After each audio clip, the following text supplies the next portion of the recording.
Run up के बाद मुझे लगता है अभी शॉर्ट टर्म में तो हो सकता है फुल्ली वैल्यूड है। शॉर्ट टर्म में फुल्ली वैल्यूड ये stock of course long term में एक आउट परफॉर्मर साबित हुआ है। 12% तक के गेन्स पिछले 12 महीनों में।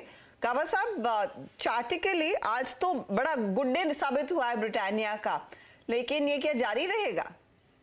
ऐसा लगता है, क्योंकि हायर टाइम फ्रेम बेसिस पर देखता हूं तो बहुत बढ़िया ब्रेकआउट मिला है और ये ब्रेकअवे गैप के साथ मिला है।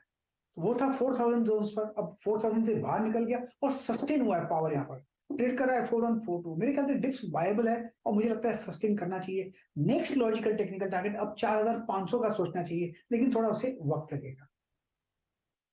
तो ये फिलहाल आपके लिए एक मूव। 4600 तक के टारगेट्स तो वैसे भी दिग्गज ब्रोकरेजेस ने भी दिए थे। मेरे ख्याल में नोमुरा का एक टारगेट था 4600 के आसपास का, और स्टॉक में अच्छा खासा मोमेंटम देखने को मिला है।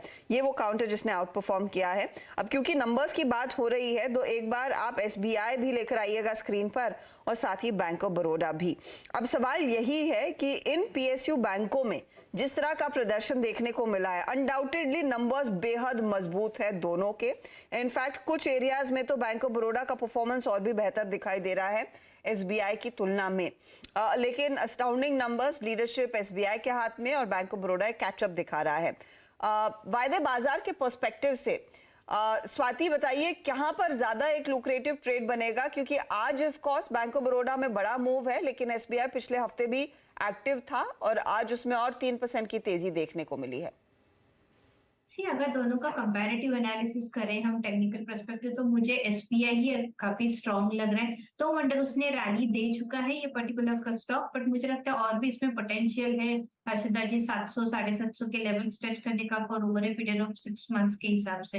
तो डेफिनेटली अगर कोई बैंकिंग में दोनों में कंपैरेटिव एनालिसिस करना चाहता है तो टेक्निकल फ्रंट पे मुझे एसबीआई काफी स्ट्रांग लग रहा है। बैंक ऑफ बड़ौदा भी अच्छा है, but slow and steadily momentum दे देता है। रिस्क रिवॉर्ड रेशियो भी फेवर में है, बट मुझे लगता है अगर जल्दी मुनाफा चाहिए तो SBI will be the very strong bet to take a buy call at current market price. SBI of course एक स्ट्रॉन्गर बेट। क्या प्राइस वाइज कैचअप देखने को मिल सकता है going forward bank of Baroda में? क्योंकि नेक्स्ट टू एसबीआई यही सबसे strong performer in terms of earnings. Sharad, आपकी एनालिसिस क्या कहती है? अगर किसी ने अभी तक पीएसयू बैंकों में पोजीशन नहीं ली है तो क्या एसबीआई में पोजीशन के साथ साथ बैंक ऑफ बड़ौदा में भी पोजीशन ले? देखिए, मेरा ये मानना है कि पूरा पीएसयू बैंक जो स्पेस है वहां अगर आप एनपीए वाली प्रॉब्लम को एड्रेस कर लेते हैं और उसके बाद जो बैंक्स बचते हैं उनको चूज करते हैं, तो उसमें बैंक ऑफ बड़ौदा, एसबीआई आपकी बेस्ट बेट होनी चाहिए।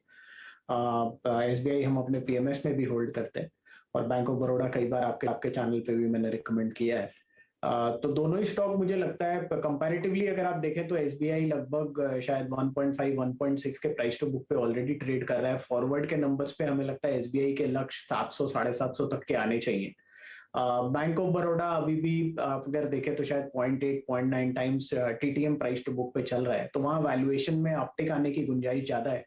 एसबीआई यूजुअली 1.5 1.6 पे होलिस्टिक वे पे वहां पे एक बार थोड़ी सी रेजिस्टेंस फेस करता है। चूंकि अभी और कोई लिस्टिंग की बात वो नहीं कर रहे, तो वहां से भी कोई नई वैल्यू एडिशन आने की चांस कम है। तो मुझे लगता है कंपैरेटिवली अगर मैं इस पॉइंट ऑफ टाइम पे देखूंगा तो बैंक ऑफ बड़ौदा बेटर लगेगा शॉर्ट टर्म यील्ड्स के हिसाब से। लॉन्ग टर्म के हिसाब से दोनों ही स्टॉक्स काफी डिसेंटली प्लेस्ड है और मुझे लगता है बहुत बड़ी री-रेटिंग की गुंजाइश दोनों ही स्टॉक्स में है। ओके।